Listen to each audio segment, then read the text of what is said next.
Throughout the course of life, there can be a series of difficult questions. Football, rugby, manual, automatic. I think we know where we stand on that one. There's another question. What's the best cheap hot hatch? And I might have the answer. Let me introduce you to the Toyota Yaris T Sport. Aye, shit then, dependent on the way. I can't even hide that I'm way too paid. These little weirdos try getting away. Big drip cut, little boy, me or your cray. Like who's next up? It's probably Jay. 105 horsepower, a not particularly appealing shape, and cheap materials throughout. It doesn't sound like a good mix for a driver's car. However, I'm going to let you into a little secret. There's a thing called power to weight. Whilst this car only has 105 brake horsepower, it gets bumped up by only weighing 950 kilograms. This car has half the power to weight of a Bentley Continental GT and the same power to weight as a 1973 7.2 litre V8 Jensen Interceptor. Pretty impressive stats if you ask me. So this car is never going to win a drag race, and it will get probably beaten by a pensioner with gout. However, this is not what this car is about. This car is built for cornering. And it will beat much more high-performing cars than what it should do. So let's go for a walk around on this beautiful Toyota Yaris T Sport. This is an almost completely original car. It's only covered 72,000 miles in its life. It's been garaged for the past 4 years, so I don't think we're going to find a better spec one of these. So let's have a walk around. So these are the standard 6-spoke Toyota alloys, which look really, really nice. They're a very of the time wheel, but these are my favorite kind of wheels where they're a bit chunky. We have a factory TTE exhaust.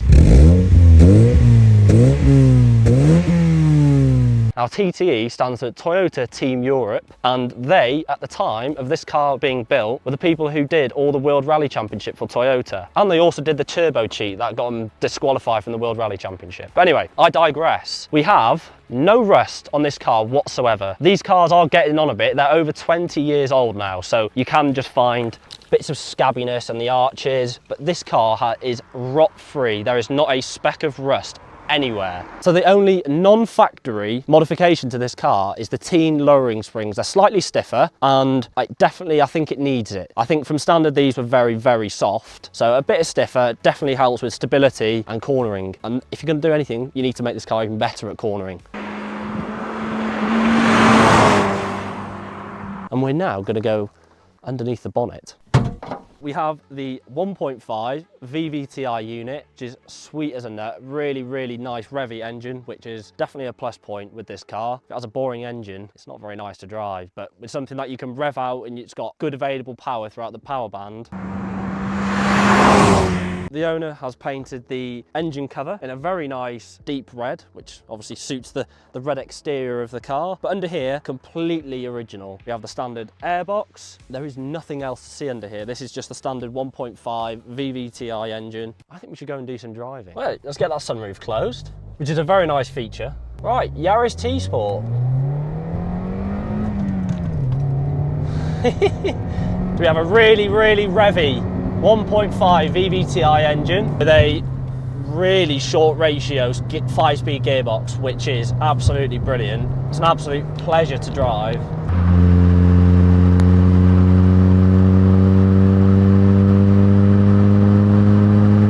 Steering feels nice and sharp.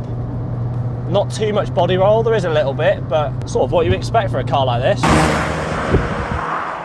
Immediately, I'm really, really impressed with the gearbox. Super short ratio. That ratio from second to third are very close to each other, so you don't drop out the power band, which is really key for a car with such little power like this. Throw on the gearbox is really short, which is really good. I'm enjoying this. Steering does feel a tad floaty. That's initially my first thought of it.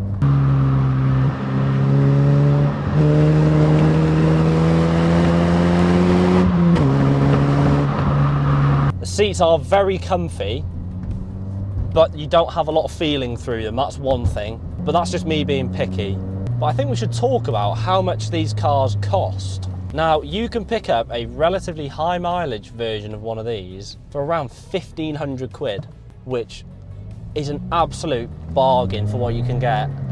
This one, a very, very clean, low mileage car, is around £3,500. which even then, I still think is fantastic value. Get it up into BBTI and it actually really goes. All right, let's hit a few corners.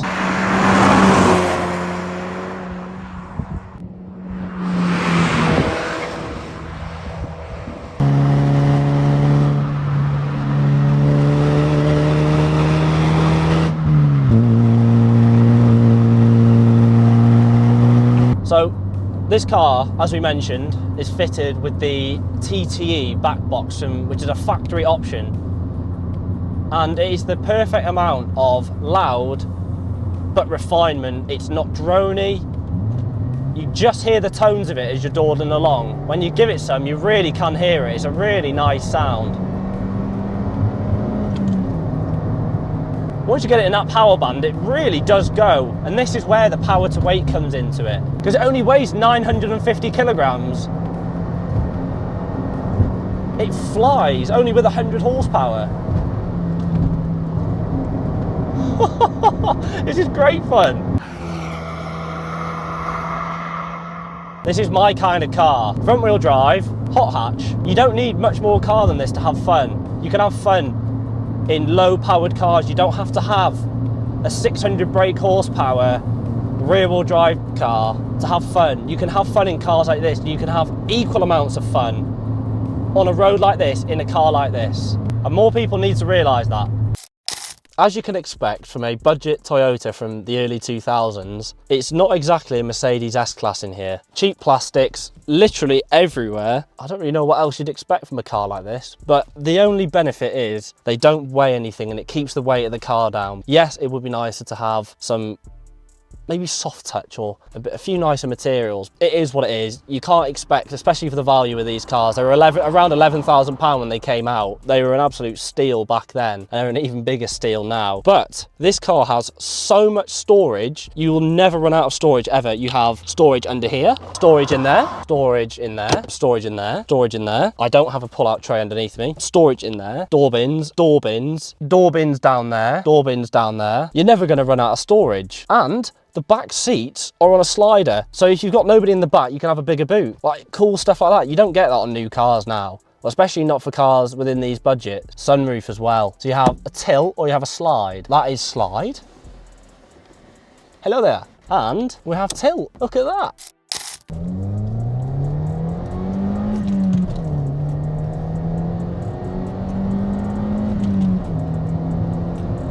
This car came from an era, early 2000s, late 90s, when there were a hive of hot hatches out on the market. You had the really quick stuff like the Mark 1 Focus RS. You had the Peugeot 306 GTI, the Peugeot 106 GTI, both in GTI and rally guise. And it's a difficult time for a hot hatch to stand out because all of the cars I've named there, and there are plenty others which I haven't, were all super, super strong within their markets. And this car probably got left behind a little bit. It was the unloved cousin. And so people probably overlooked it, but now you shouldn't. Because these cars are in a market now where they are an absolute steal.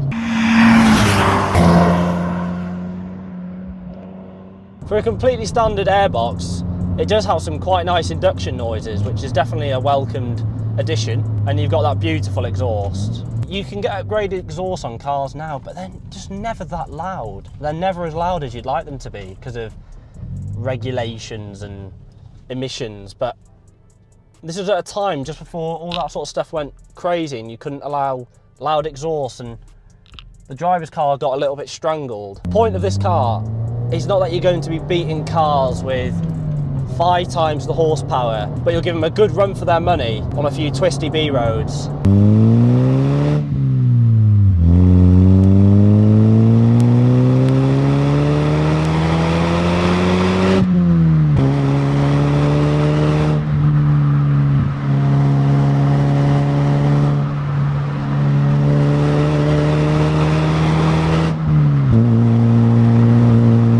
There are a few things on this car that I've noticed whilst I'm driving it. The steering is not the most communicative thing of this car. It doesn't have a lot of feel.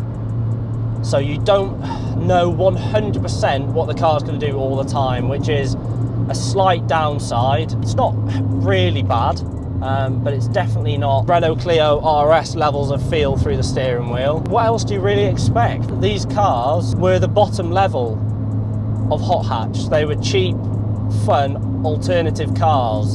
So they're never going to have the perfect feeling in every single department, but it's really good, and it definitely shouldn't put you off buying one of these, because it's not bad, but it just could be a little bit better. This car's very fun. Hello there.